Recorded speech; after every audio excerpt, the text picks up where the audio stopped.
My first job out of undergrad was teaching in a high school setting. I ended up noticing a darker side of that coin in that working in Southeast DC, that a number of my students were experiencing trauma, mostly due to gun violence. And what I saw happening, which again I didn't realize at the time, this is art therapy, is that the art room, my space, became sort of a hub.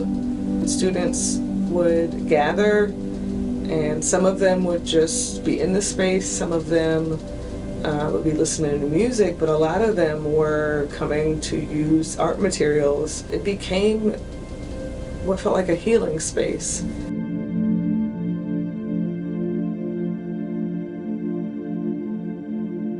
I'm Heidi Bardot, and I'm the director of the George Washington Art Therapy Program. So oftentimes we describe art therapy as a way to do counseling with somebody where it's expressing their feelings, their emotions, and not necessarily through words. Sometimes you just don't have the words, especially with trauma, with grief. You just don't have the words to describe what you're feeling. However, you might have a shape or a color, or just an expression that when you're creating something. So art therapy is a way to access those and to be in the process of healing when you are creating the artwork. What art is able to do in art therapy in those spaces is to, like I said, bring attention to voices, to allow people to use art as an expression tool, to say things that they've not been able to say, to engage in a healing process. And we find that communal art making, there is something innately healing that happens when we can commune. We are, as humans, hardwired to connect with people, and art allows that to happen more seamlessly. My name is Melinda McCoy. I am the founder and director of Elm Foundation.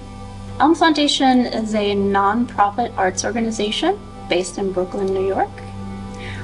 We focus on 3 pillars: advocating the benefits of art therapy, general arts education and mentorship for the youth, and community arts programming.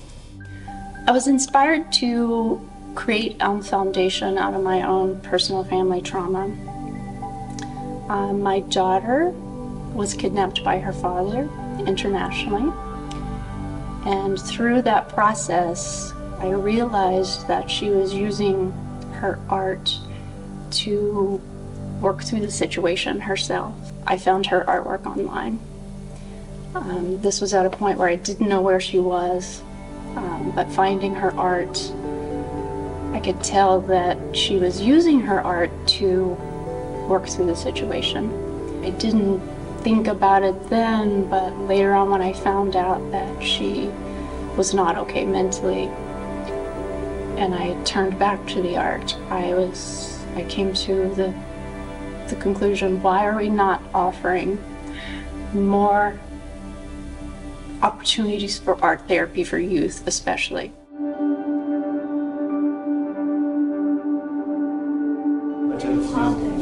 Random shapes. How many shapes do you think letters have?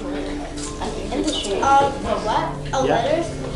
A lot? Letters come in 3 shapes only. One of the most amazing things that happens here is through our kind of mentoring and how we have things structured.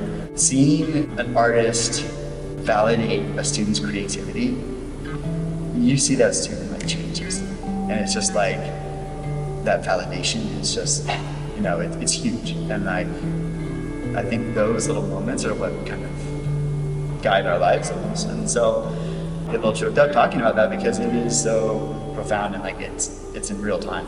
There's one student who has been with us for quite a while, since he came to the original screen printing. I was giving a tour one day and Brandon just happened to be here working. He was working on stop motion that day. He's tried all the mediums. I think screen printing is his favorite. But someone walked up to him, this person I was giving the tour, and they were like, "What do you think about Elm?" He's like, "This is my happy place." I believe in the healing powers of art. I believe in the healing powers. The healing powers. In the healing powers. In the healing power. Healing power. Healing power. And I believe in the healing power of art.